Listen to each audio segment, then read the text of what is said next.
So, good evening, sir. My name is Juana Fe Odoria, second year, but taking the course Bachelor of Secondary Education, major in Mathematics. So, my reaction about the video is ilahang river, which is Hitaram River, is very polluted. Kay tungod sa mga plastic. And every year or every week, mo increase ang mga basura di sa ilang river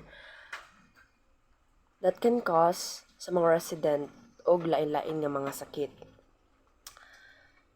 So, ang unang cause is kanang dili sila makatake og tsakto nga tubig, dili sila makainom og tsakto nga tubig. And then if dili sila makainom og tsakto nga tubig and mainom nila isang kanang polluted, so maapektuhan ilahang lawas.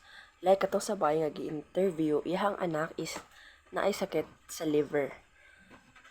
So, mao to siya.